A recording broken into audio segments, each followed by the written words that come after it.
I am Peter Ross, and this is my wife, Joanna Ross. And this is our daughter, Olivia Florence Ross, and she was born on April 18th, 2019. We are dedicating Olivia because we're committing as her parents to raise her God's way, and we want her to know the truth about the Bible. So we want to make sure that she understands that the Bible is very important, that she lives it out, and that regardless of what's going on in the world and what the world says is right and wrong, that she'll have something to go back to that never changes, that never wavers.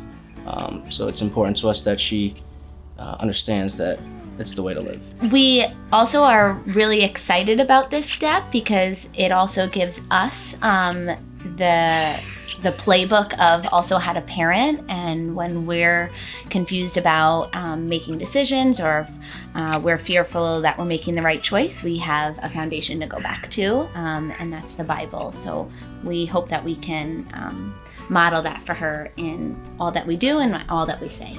First and foremost, we want Olivia to know that God loves her more than we could ever love her, which is crazy to think about because each and every day I feel like we fall more and more in love with her, and also get to know her more. We want her to be strong and courageous and know that she can always fall back on her relationship with God as she continues to build it. She doesn't need to go through life alone, that God's always with her. We want her to stand up for what is right and for herself, for the people that she interacts with, and really be a light for other people, to show and model what God has in store for her, and ultimately grow up to be what God says she is, not what we believe. Because for us, we can plan it all out, but we've talked about this.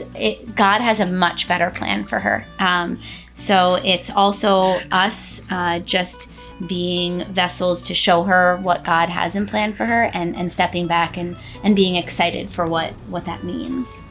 Something that's important to me is that, again, referring back to the world and what it says about beauty, I hope that she understands the core values of what her beauty is, and it's not how she looks or how she handles every situation. That she knows that with God, that her heart is beautiful and that she can be the woman that He wants her to be. I think our relationship with God is extremely important in her life, because you can say all the things that you want to say about the Bible, but if you don't live them out, she's not going to know it as truth.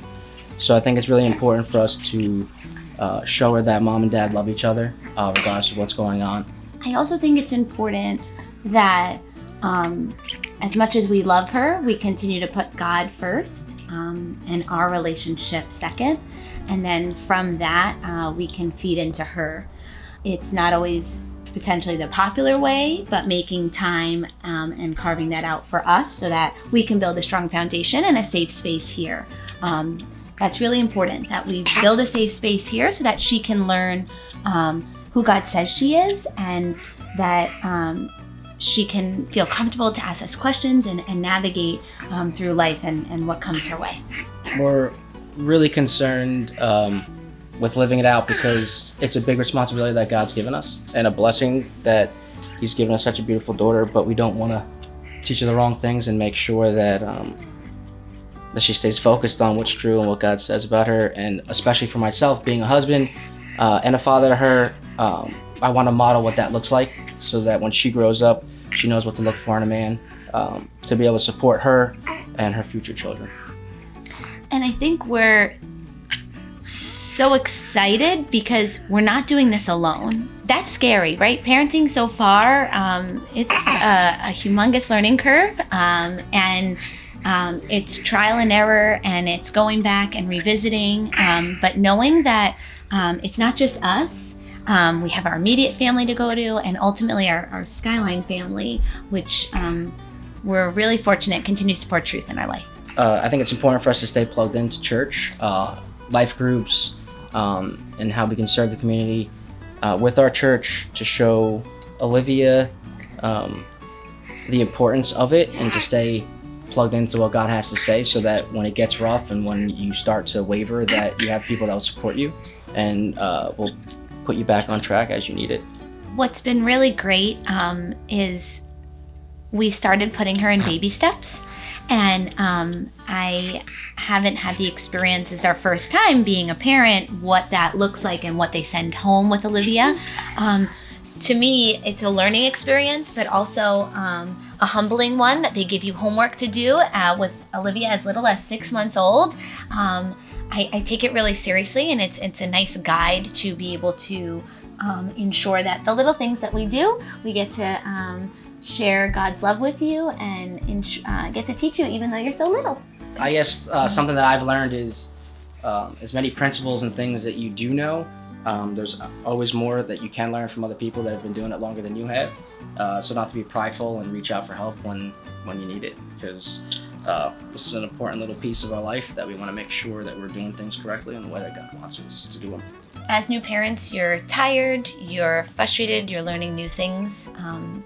And remember that it is a blessing, and remember that we're building our family, and it's a learning experience each and every day. But if we don't build the foundation for us to lean on one another and give each other the space to lean on God, then we're not building that foundation, which is what we've set out to do. So being kind to one another, making time for one another, even though we might be tired, even though we might be frustrated with not knowing what to do next, but making time for each other and connecting, I think really will continue to pour into her.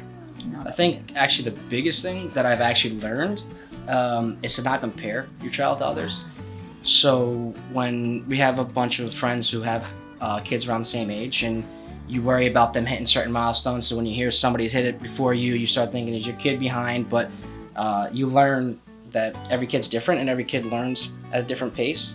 So just to make sure that you know that if there's nothing wrong with your child for the way that they're developing, it's going to take however long it takes them. In the world that we live in, you're constantly pulled in different directions. Being present has been, I think, our biggest takeaway the past few months is carving out time that it's just about us, and not looking to our phones, not going reaching out to anyone electronically or in person, just making time that we can build a foundation for her.